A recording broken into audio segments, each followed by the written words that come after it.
sa Ginoo sa may nga panahon nga yang gihatag nato karon nga simana. O dalaygon ng Ginoo tungod kay sa mga gihimo niya kanato, no? O wala na lain nato nga pasidunggan ang Ginoo lang gyud. Wala kay special number karon nga buntag, magdiretso kita sa pamalandong sa pulong sa Ginoo. Last Sunday, natuna na to ang kinabuhi ni Jonah. No? Running away from the presence of God. Running away from the will of God. Ang pagpalayo o ang pagdili paghimo sa kabubuton sa Ginoo is not a pleasant work. Nagkaresulta kini siya og burden. Dili kini siya magresulta og blessing. Kundi nagresulta kini siya og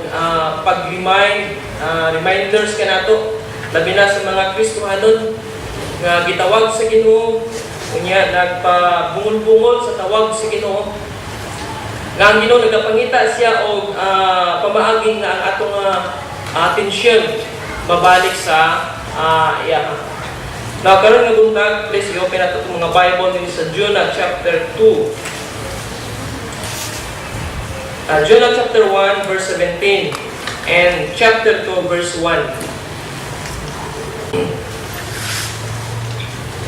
Ang Ginoo nagtawag sa mga Israelites nga mahimo nga missionary nga magdala sa pulong sa Ginoo.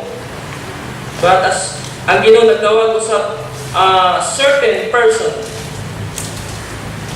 special calling sa ilaha, ang uban sila nahimo nga prophets o aduna sila specific order gikan sa Ginoo to preach about repentance, to preach about judgment, to preach about the coming event nga may tabo, no? Like Daniel, Isaiah, o usa ka prophet nga gitawag sa Ginoo nga nung naton kining kinabuhi ni Jonah. Sa pagtawag sa Ginoo kang Jonah, wala siya mibalibad, no? Ang iyang ginimo, mibangon siya, milakaw siya. Dili sa place nga tawag sa Ginoo siya, but in the opposite direction, no? Ang mata ko nga sulti last Sunday, nga si Jonah instead going to Basilan, went to Surigao. No? Grabe yun, ka-opposite ang niya pag disobey sa Ginoo. Okay lang kung may stop by siya sa Zamboanga or sa Cotabato, kaya medyo duol-duol lang ito. No? Layo kayo siya, no? Kaya ito sa Jopa o bisakay sa ship padulong sa Tarsus. Pero ang pag-disobey o ang pagdagan sa gikan sa kabubuton sa Ginoo is like running from the light nga imong padulong ang darkness. Nga dili ka mag-end up sa imong kinabuhi gyapon sa light, dili dito ka mo mag-stop sa kangitngitan. Ug mao kini siya ang makita nato sa kinabuhi ni Jonah. Now, the first call of Jonah going to Nineveh, no? First makita nato dinhi the commission. Ingon pa dinhi sa Ginoo dinhi sa verse 1 and 2. Now the word of the Lord came unto Jonah the son of Amittai, saying, Arise, go to Nineveh, that great city, and cry against it, for the wickedness is come upon before me. Na itulog ko command ang Ginoo dinhi sa kang Jonah, Rise, go, and cry, or preach. Simple lang kayo ang iyang gipahimo sa Ginoo sa iyaha. Ikaduha lang nga makita dinhi sa first call of Jonah, the disobedience, no? But Jonah rose up to flee unto Tarshish from the presence of the Lord. Hey, Jonah, siguro wala siya kabalo nga ang Ginoo omnipresent, no? Abi niya nga ang Ginoo kasibatan. Abi niya nga, ang Ginoo dili siya makita. O ang iyang nahimo din makita na ito nga dito sa ship, nagtulog-tulog lang siya. O ayon to sa kasing-kasing ni Jonah kung comfortable siya sa paghimo, sa pagsibad, sa pag-disobey, sa kabubuton sa Ginoo. I know nga kita ng mga Kristohanon, wala gid kita makuha nga kalipay kung nag-disobey kita sa Ginoo. Maangko na to ang tinud-anay nga kalipay kung nag-obey kita sa Ginoo. Ug mao kini siya dinhi nga si Jonah nag-disobey siya sa Ginoo. Di nakatulong nga natun-an nato last Sunday the consequence nga ang naangko ni Jonah sa iyang pagsibad gikan sa presensya sa Ginoo or sa kabubuton sa Ginoo, nako kayo nga bagyo, tragedy sa iyang kinabuhi. Okay lang siya lang ang naepektuhan kung dili daghan pagid kayo ng tao na damay, no? Mga tao nga dili gusto nga mupatay kung napugos na gyud sa siguro pagpatay no kang Jonah. Tungod kay ang ilang gihimo, kunto siya kung murder. Pagkabalo nila nga ingon nila nga Jonah unsa ang himuon, pagkabalo nila nga siya Hudiyo, siya prophet, itawag si Ginoo sa pag-preach dito sa Nineveh. Ingon sa Jonah, unsa ang himuon sa imuha? Ang imong gihimo ni Jonah, ingon siya nga ilabay ko sa dagat. Wala sila nagtuman ang ilang gihimo, nagbugsay pagod sila para manikahon, para mag-adto sa daplin sa dagat. Pero wala gid sila yung gihimo tungod kay ang Ginoo mo'y nag-andam niya ito nga bagyo nga mag-struggle sila. So wala sila yung gihimo. Ingon siya, Lord, dili na mo ni gusto nga himuon. O ayaw isipan nga kami naghimo nini. O dito, gilabay nila si Jonah. Siguro sa paglabay nila kang Jonah, grabe ang ilang struggle sa ilang kinabuhi. The consequence. Now, karon nga buntag padayon din nato. Ikaw pa nga makita nato dinhi the deliverance. Verse 17. Ingon pa dinhi, now the Lord had prepared a great fish to swallow up Jonah. And Jonah was in the belly of the fish 3 days and 3 nights. Nakita mga panultihon sa Tagalog, Mansurna, or sa Bisaya, nga kung dili ta ka makuha sa minaayo nga pumaagi, kuhaon ta ka sa dinautan, no? Nga pamaagi. Pinugsanay nga pamaagi. O mao kini siya dinhi ang nitabo sa kang Jonah. Nga maybe ingon ang Ginoo nga okay, dili ta man ka makuha sa tinarong, sa maayong istorya, sa plaster nga sugo sa imo, kuhaon ta ka sa dili maayo nga pamaagi para lang gyud nga mag-obey ka sa kuha.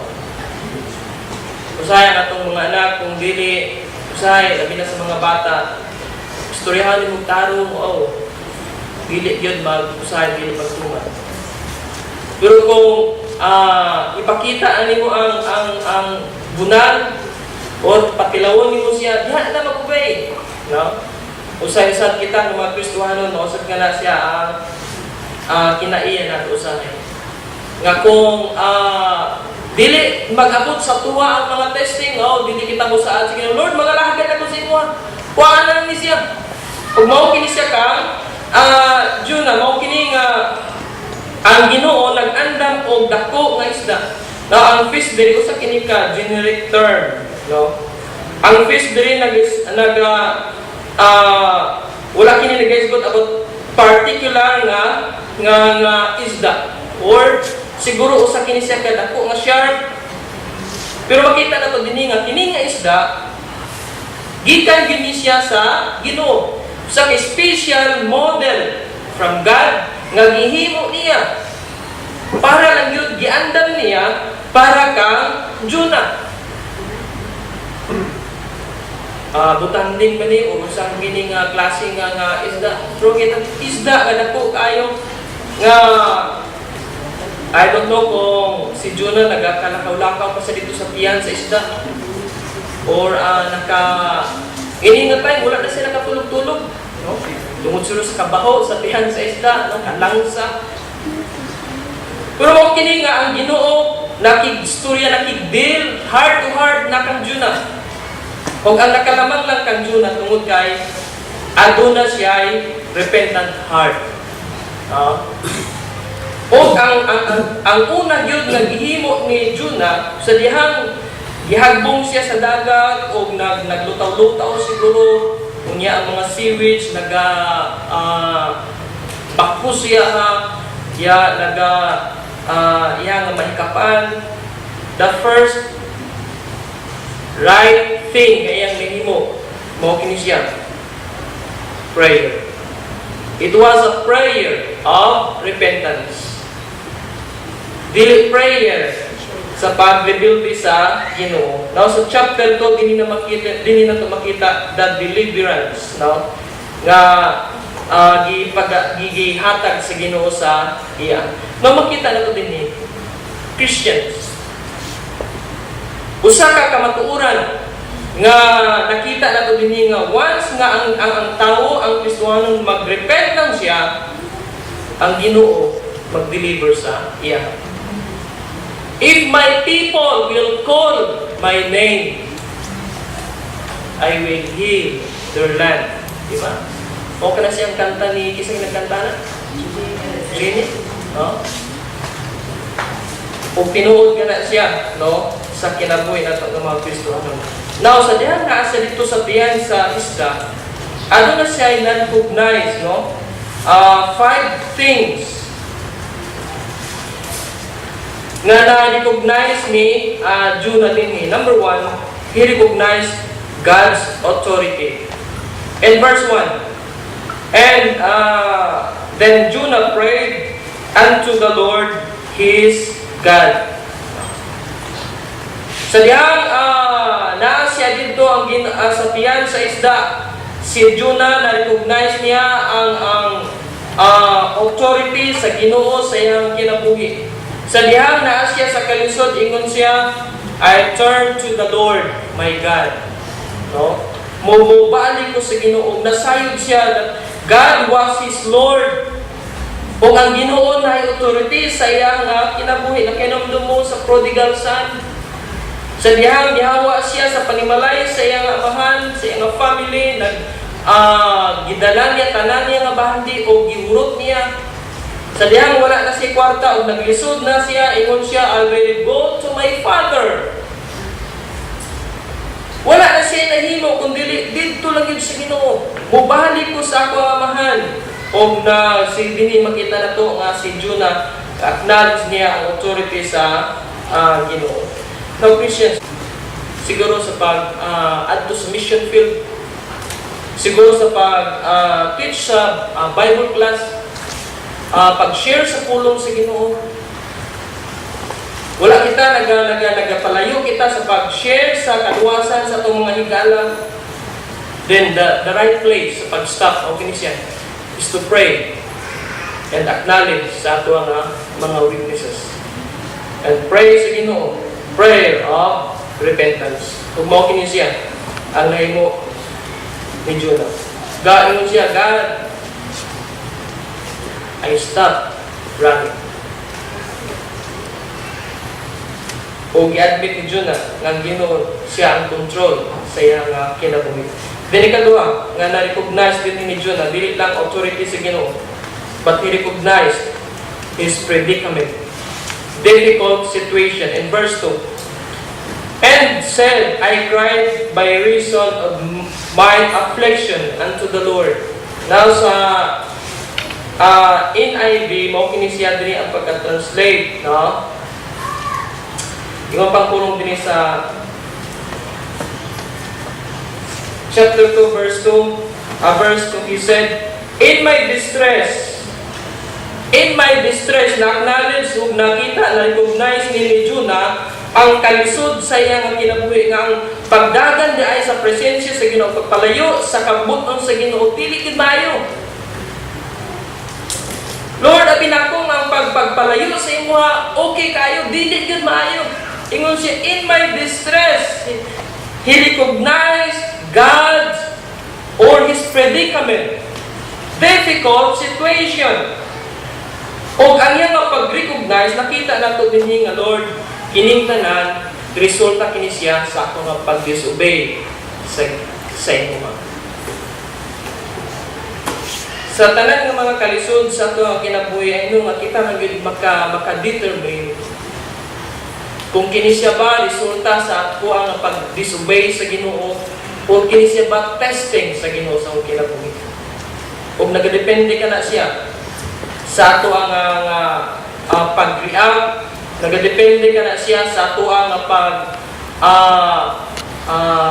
respond niya na sitwasyon.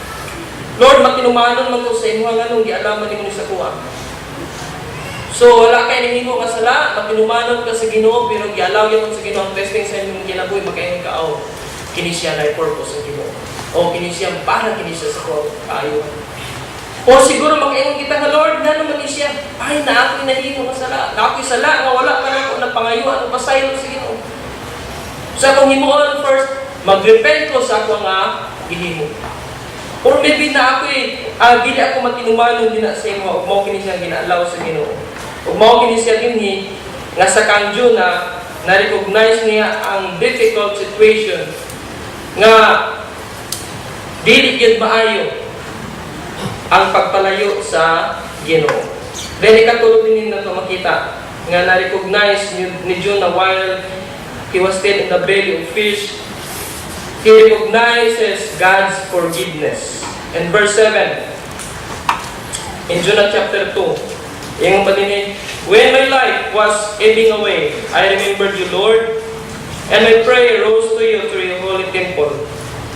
Those who cling to worthless idols forfeit the grace that could be theirs. Makita na ito din ang word nga mercy or grace, no? Those who cling to worthless idols forfeit the grace that could be theirs. Yung paninig ni Jonah, ang tao nga nagapadayon sa pagpakasala, dili nila maangkon ang kaluoy sa Ginoo. Pero ang tao nga sadya na-recognize nila nga ang Ginoo, nagdisiplina sila tungod kay nagdisobey sila sa Ginoo, din mag-stop sila sa paghimo Ginoo maayo, ibig sabihin maangkon nila ang grasya o kaluoy sa Ginoo.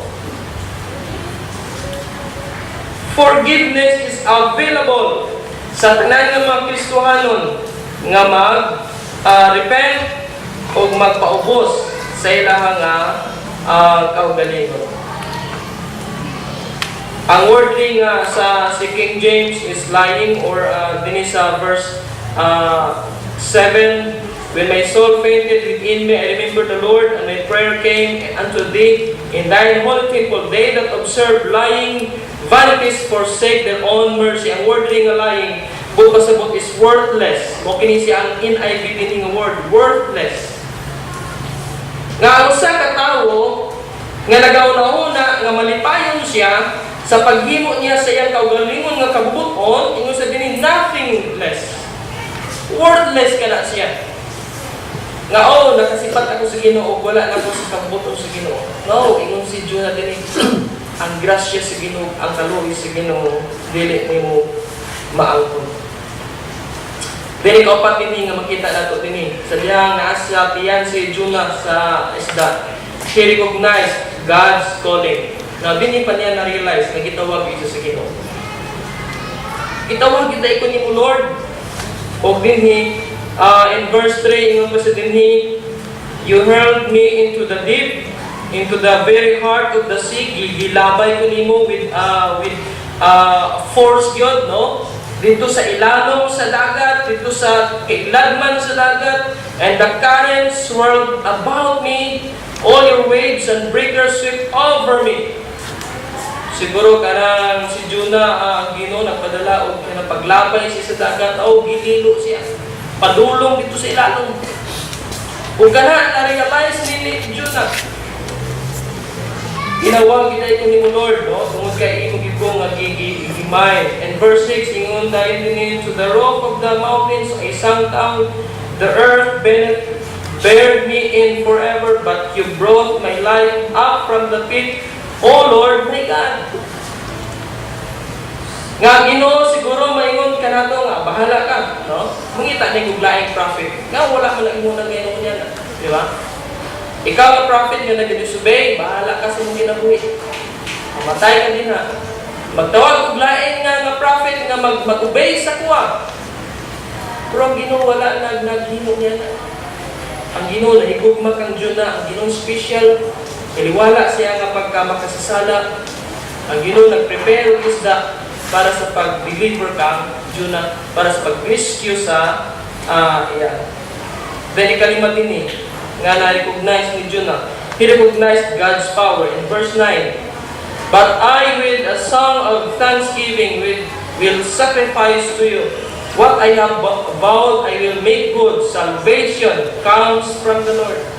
Dito sa tiyan sa isda, si Jonah, nagpasalamat siya sa Ginoo.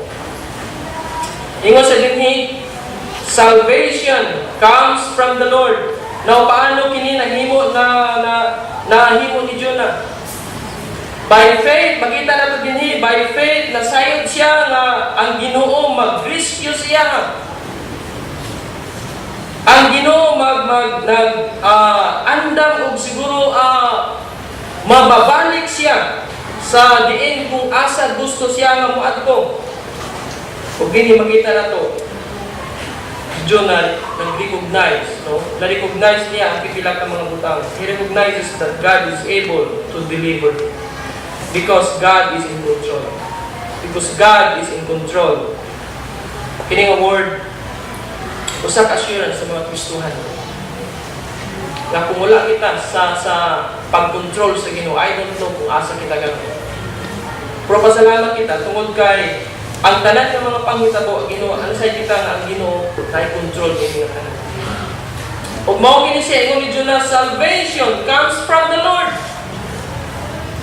Paano kini siya? By faith, nagtuo si Jonah nga Ginoo maghawas niya didto sa tiyan sa isda. Kung ang Ginoo preserve sa usa ka fetus sa tiyan sa kainahan, I know nga ang Ginoo mag-preserve sa usa ka prophet sa tiyan sa isda. Ug mausap ka na siya sa tuang mga Kristohano. Nga ang Ginoo able siya sa pag-preserve sa kinabuhi sa mga Kristohano, bisan pa sa tiliwala sa mga kalisod nato. Ug mao ka na siya ang assurance nga makita nato dinhi sa kinabuhi ni Jonah. Pinagi siya nga pagtuo ug dinhi makita nato nga sama sa kang Jehoshaphat sa 2 Chronicles chapter 20. Sa dihang nakita niya nga ang mga Moabites makiglaban siya ha, unya pipila ka mga nation nag-uban nag-march against sa ilaha. Unsa ka ba mo unsa ang first thing nga gihimo ni Jehoshaphat? Gitawag niya ang mga Israelites. O makita natin sa 2 Chronicles chapter 20, every corner, ang mga Kristohan, ang mga Israelites nag-pray sa Ginoo. Prayer, mao kini siya ang first thing na himuon sa Kristohan. Dili ang pagkabalaka. Instead sa pagkabalaka, instead sa pagka-worry, go to prayer. Sa dihang gitawag ni Jehoshaphat ang tanang mga tao, nag-response ang tanang mga tao. Adunay need. Nakinahanglan kita sa Ginoo, ang kanang mga Israelites, grabe, every corner, kung basa na ito ang 2 Chronicles chapter 20, nag-pray, bina sa Ginoo. Naghimaya sa Ginoo, kabalo mo sa gihimo ni Jehoshaphat. Pagkaman sa ilang prayer, ang choir, ibutang niya sa tubangan. Kung nagdahig sa Ginoo, nagadahig about victory. Now, victory, nga nung victory man, nga wala pa man sila nagdaog. O sa kinabuhi ni Jehoshaphat, after sa prayer, they knew nga mudaog sila Sa unsa nga pamaagi? By faith. By faith, ug mao kini siya sa kinabuhi ni Jonah nga nagkanta siya about victory, naliwala sa tiyan sa isda, tungod kay nasayod siya nga ang Ginoo magpagawas sa iya. Ang Ginoo wala naglisod sa pagpasulod siya sa tiyan sa isda, ug nasayod siya ang Ginoo dili maglisod sa pagpagawas sa iya nga buhi ug magamit siya. And verse 10, yung pati ni, and the Lord commanded the fish, and it vomited Jonah unto dry land. Makita nato ni ang authority sa Ginoo, ang control sa Ginoo. And the Lord commanded the fish. And the Lord commanded the fish. No? Sa dihang isuko sa Ginoo, sa dihang gikuman sa Ginoo, giluwa siya sa dry land. Now, ang word na vomited, pili kini maayo nga word sa Bible. No? Ini iluwa bitaw. Diba sa ato akong nakita iluwa nga pagkaon dito sa bot, siguro pait, siguro unsa man tab-ang, siguro lahi ug lasa, di ba? Now dinhi ang wording vomit sa time ni Jonah is good, no? Sa Leviticus chapter 18, ang word niya vomit dili maayo, no? Si ang Ginoo, si Moses nagatag og sugo sa mga Israel about sexual relationship. Nga kung atuwa na kamo sa promised land, dapat o kini ang dili imo ninyo. Then sa last verses din sa Leviticus, ingon siya dinhi, kung himuon kini ninyo, ingon siya dinhi, iluwa kamo gikan sa nana nga promised land. Laodicea was warm because they were lukewarm church. Ang Ginoo giluod sa ilaha. Dili sila init, dili sila bugnaw. In Job chapter 15, the wicked man who was rich from unjust gain would vomit up again. No? Then in 2 Peter chapter 2 verse 22, nga ingon sa dinha nga usa ka tawo nga nakabalo sa kamatuoran, din nagtanikod, naghimo og balik og pagkadautan, ingon sa dinha sama sa usa ka iro. No? Pero dinhi makita nato dinhi nga sa kinabuhi ni Jonah, vomiting is a pleasant word. No?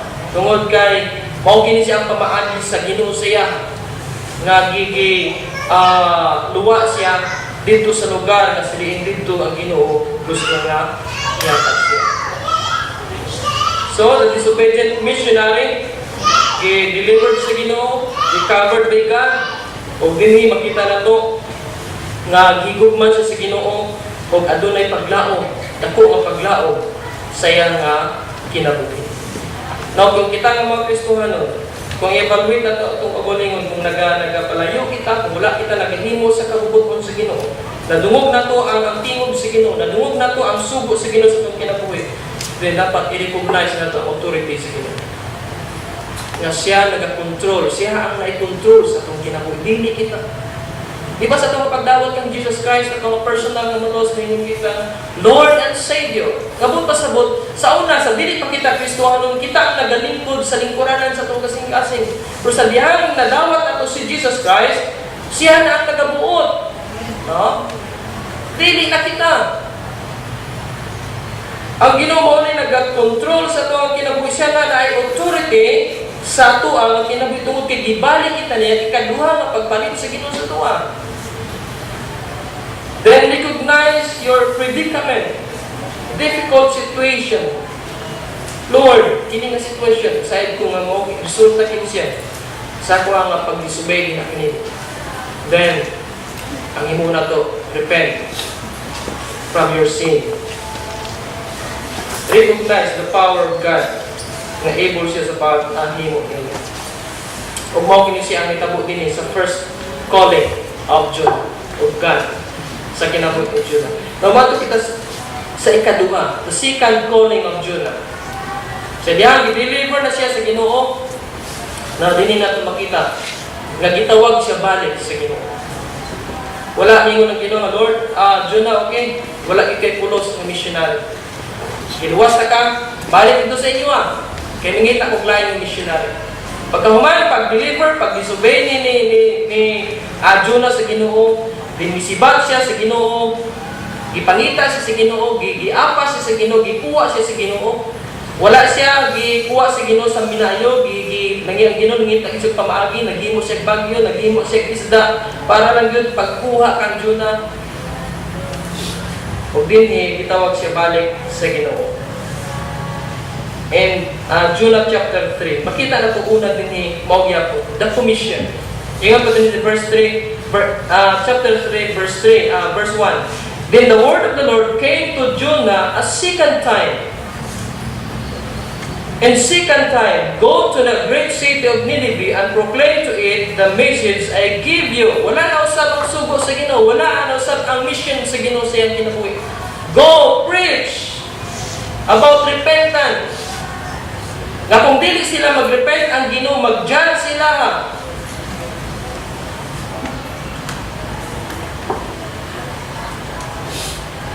Ang Ginoo na higugma sa kang Jonah. O gusto din sa Ginoo nga giniton yun siya ang iyang kinabuhi. So na may bana sa Kristohano nagaingon dito sa kapirmentido, Pastor, maluwas pa ko sa una sa time sa gira sa hapon, grabe daghan nagog napatay ng hapon. Kung kibipirano siya. Kung saan maluwas pagin ko, ako itong minumduman, daghan magkog napatay. Bisa kung sa panatok ka makasasala, bisa masirog 1,000 ka mga tao ang atong napatay, kung gamiton kita sa Ginoo, gamiton kita niya. Grasya, mao ka na siyang grasya sa Ginoo. O ang ato namin na magpagamit kita, willing kita na magpagamit sa Ginoo. Then ikaduha, una the commission. Ikaduha na din sa first call of Jonah, makita nito din is the disobedience. But sa ikaduha na tawag sa Ginoo kang Jonah, dili na disobedience, but the obedience. And verse 3, Jonah obeyed the word of the Lord and went to Nineveh. Now Nineveh was a very important city. A visit required 3 days. No, tungod kita ko kini nga city. Now, din si Jonah sa chapter 1, makita ni go to the great city of Nineveh. In verse 3, but Jonah ran away from the Lord. No? Wala silain nga siguro, wala silain nga sulti. Yango lang siguro si Jonah, puro siya kasing-kasing, nag-disobey siya. Nagpalayo siya. But din sa second calling, din makita na to the obedience. Verse 3. Jonah obeyed the word of the Lord and went to Nineveh. Din makita na to ang pagtuman ni Jonah sa Ginoo. He was finally obedient. Ang Ginoo nag-prepare sa iya nga mahimo nga maayo nga instrument. Ang Ginoo nag-mold sa iya ang mga circumstances sa kinabuhi o gigamit sa Ginoo para si Jonah ma-train siya maayo. Para ma-remind siya maayo ang Ginoo nagka-control sa iya. Kaya pinamdum ko sa Matthew chapter 21. So sa parable din yung nag-isulti ni Jesus Christ in Matthew chapter 21, 28 to 29. What do you think? There was a man who had 2 sons. He went to the first and said, Son, go and work today in the vineyard. I will not, he answered, but later he changed his mind and went. Then the father went to the other son and said the same thing. He answered, I will, sir, but he did not go. Which of the two did what his father wanted? Ang ingon siya nga, dili kumadto, pero later on, sabi niya muna, mituman siya sa iyang amahan. Ang isa din siya nga, muadto ko. Pero wala siya dayon. No? O mo kini siya kang Jonah, primero, ingon siya, I will. Pero wala siya nag-adto. Pero niningatay, ingon siya, I will. Kung nag-obey siya sa Ginoo. Kasi nakakita yung mga saan sa Ginoo nga Lord, okay, maawa ko pastor, ma-attend ko. In the final, wala din. Ay pagka nang pumusahan dito sa Ginoo, o yung natapran ka nga, dili ko wato, dili ko mapil. Kundraan ang musaat kita nga musuporta ko, muato ko, pero wala din siya. Usahay makapa-disappoint, usahay makapa-disguise sa mga inana nga sitwasyon, no? Pero mao kini sa tinikang Jonah. Now, si Jesus Christ nag-mention siya dinhi kang Jonah sa Luke chapter 11 verse 29, no? Yung dinhi ang Luke chapter 11 29, i-mention siya dinhi ni Jesus Christ. As the crowds increased, Jesus said, "This is a wicked generation. It asks for a miraculous sign, but none will be given except the sign of Jonah." With the question din mo kini siya, what is the sign of Jonah? Ang sign din ni nga gisulti ni Jesus Christ that God can bring good out of evil. That God can bring righteousness out of sinfulness.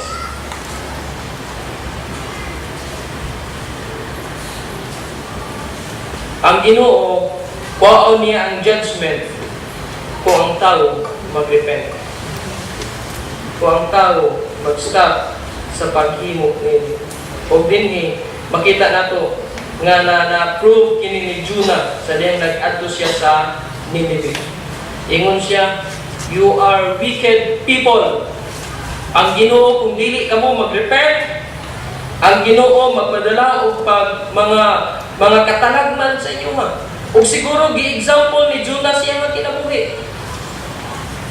Gi-example niya sa kinabuhi nga sa diyan nagdisubay ko sa Ginoo ang nagdala, ang Ginoo nagpadala og dako kayo nga bagyo isda sa kuha. But karon nagrepent ko ug karon niya ako karon. Ug dinhi sa pag-preach ni Jonah, makita nato dinhi nga kung magrepent ang usa ka tawo, ang Ginoo mag-stop ug dili magpadayon pagdala sa usa ka paghukom. Ug mao kini siya ang sign of Jonah. The sign of Jonah. So the commission, go and preach. Then kadua, the obedience sa kinabuhi ni Jonah. Then hindi katulo, the consequence. And verses 5 to 6. Chapter 4.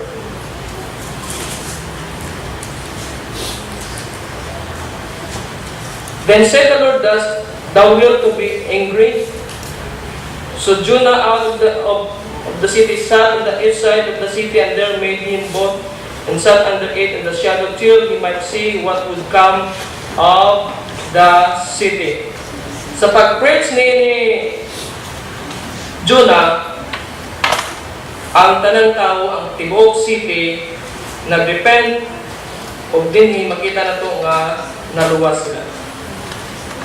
Ang consequence din sa gihimo ni Jonah, ang tibuok city, i-recognize nila ang Ginoo, nag-repent sila. O in verse 6, then in verse 10, "Then said the Lord, Thou hast had pity on the gourd for the which thou hast labored, neither madest it grow, which came up in the night and perished in a night." Now si Jonah nini nga time gusto na usab siya mamatay, no?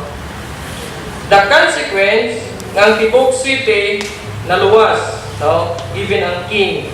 Then last, dili lang the consequence but the reaction of Jonah. Naunsa ang reaction dinhi, no? Ni Jonah sa diyan nakita niya dinhi nga ang Nineveh naluwas, ang Nineveh nagrepent. Unsa reaction ni Jonah dinhi? But it displeases Jonah exceedingly, and he was very angry. First time, kabalo mo, mao kini siya ang mga desire. Sa mga Kristohanon, mao kini ang atong desire. Nga someone will repent sa iyang mga sala. Diba kung ang tao nga magdawat sa Ginoo, kung ang tao magpaduol sa Ginoo, malipay kita. Oh, salamat tungod kay ikaw. Nagdawat sa Ginoo, dako kaya kung kalipay. Pero kang June na lahi ang iyang reaksyon. Sa diya nakita niya nga ang city naluwas. Kung sa igni mo ni Jonah, kabalo mo sa, but it displeased Jonah exceedingly, and he was very angry. Dati gid ang iyang siguro iyang kalagot ini nga mga tao ni o din nakita ingon siya, naawa gid Lord. Kung kinagwali ko, naluwas gini nga tao. Nakita niya nga kini nga mga tao kinahanglan nga hukman si Ginoo. Kung nakita niya nga kini mga tao don't need salvation but judgment. Kung sa diya nakita niya nga ang mga tao naluwas, nagakaguol siya, nagakasuko siya, then ang iyang gihimo dinhi in verse 3, therefore, now, O Lord, take, I beseech thee, my life from me, for it is better for me to die than to live. Gusto na sab siya mamatay. Now, O Lord, tungod kay nagwali ko, nangaluwa sila, kung mao kini akong giingon sa imo sa una, mo ni naghinungdan, ganun nagsibat ko, mo ni hinungdan, ganun wala tayo ko nagpituman sa imo, ingon siya, therefore I fled before unto Tarshish, for I knew that thou art a gracious God, and merciful, slow to anger, and of great kindness, and repentest thee of the evil. Therefore now, O Lord, pati ako!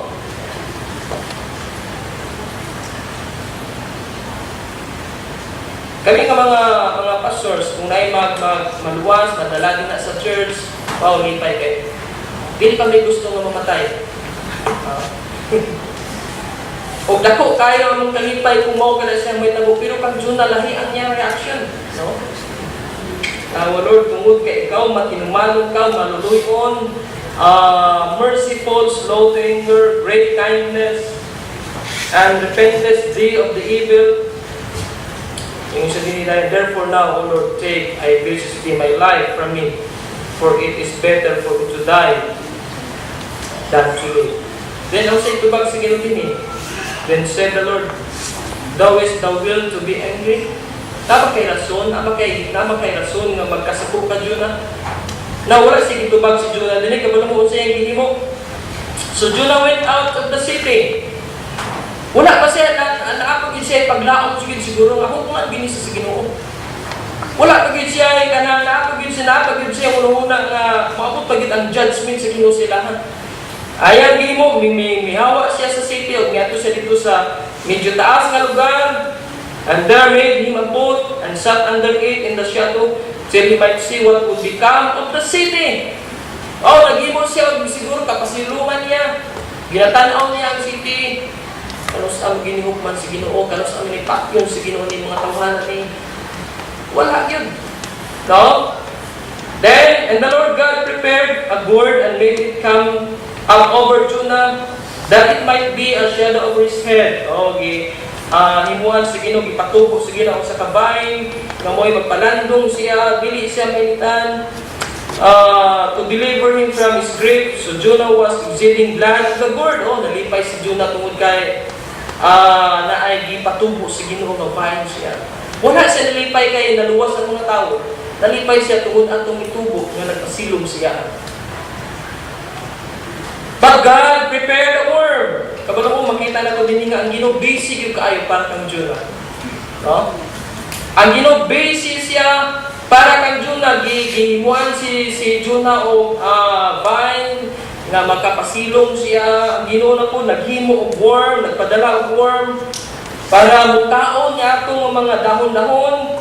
Then God prepared a worm when the morning rose the next day, and it smote the gourd that it withered. Then it came to pass when the sun did arise, that God prepared a vehement east wind, and the sun hit upon the head of Jonah, that he fainted and wished in himself to die, and said, it is better to me to die than to live. Gusto na po siya mamatay. Tungod kay nainitan siya. Sa klase nga prophet ni si Jonah. Nalipay siya nga naibay nga pasilong siya na wala sa ninitan. Pero sa diyan, namatay kini siya o gipalit sa hangin, Lord, sa akin nainit kayo. Gusto ko mamatay. Kaya sa gihimo ni Jonah. And verse 9, and God said to Jonah, thou will to be angry for the Lord? And he said, I do will to be angry even unto death. Si Jonah, ang iyang concern, dili ang kalag sa tao. No? Ang iyang concern, ang iyang kaugalingon. Makita na ito din nga si Jonah ang iyang kalipay dili sa mga kalag sa mga tao. Puro para sa iyang kaugalingon. Booking siya sa kung kayo nga contrast sa Ginoo o sa tao. Ang tao, ang Ginoo, ang iyang concern, ang concern sa Ginoo, ang kalag na madala. Bina sa iyang ilang. Ang tao, dili siya concern sa kalag na madala sa Ginoo. Kung iyang concern, mao ang iyang kaugalingon. Then said the Lord, thou hast had pity on the gourd for the which thou hast not labored, neither makes it grow, which came up in the night and perished in the night. And should not I spare Nineveh, that great city wherein are more than 64,000 or 600,000 persons that cannot discern between the right hand and their left hand, and also much cattle. Usa kini siya ka spiritual condition sa tao sa Nineveh. No? Ingon sa tini, na 6,000 ka mga tao that cannot discern between the right hand and their left hand, and also much cattle. Siguro kini nga pagsulti sa Ginoo siya, kini nga mga tao sa Nineveh, dili sila maka-discern kung unsa ang tama o unsa ang mali. No? Kung unsa ang ilang gusto nga himuon nila. Unsa man ka maayo, unsa man ka nautan. Ug ang concern sa Ginoo mao kini siya.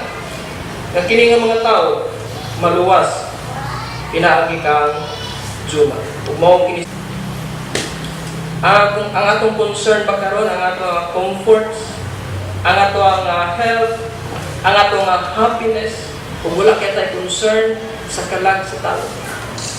Last Sunday, no? Salamat sa mga Kristohanon nga nag-response sa pag-sangyaw sa pulong sa Ginoo. After sa bisita na mo sa mga parents, naghimo kami og sharing time dito sa Sunday. Kung ayaw kayo himo sa Ginoo. Usahay, lamig kay tulog sa nga nagkapalangan. Matulog sa ako pasod. No? Ang atong concern, atong kagulingon, dili kita mamatay. Mamatay mo kung dili ka tulog. Ha? Mamatay ba ta? Usahay, dili kita katutungod kay nakita yung mga rason para sa itong personal, sa itong comfort. Oh, masakit ko pastor kung upan ko. Pasalamat ka, nasakit ka tungod kay nagahimo ka sa bulatong sa Ginoo. Nasakit kita tungod sa tuwa nga ang dako kay nga diferensya nila o nasakit kita tungod sa itong sobra sa pagtulog or sa ito nga pag-disobey sa Ginoo. Taon sa atong concern, mga anak sa Ginoo. Ang atong concern pagkaroon, ang atong care para sa itong kagulingon o ang atong care para sa mga nangawalan. Kung mao kini siya dinhi ang lesson nga makita nato sa kang Jonah. Ang iyang nga concern dinhi dili ang mga kalag sa mga tao sa Nineveh, mga Ninevites. Ang iyang concern, ang iyang kabaling, ang iyang pagpalayo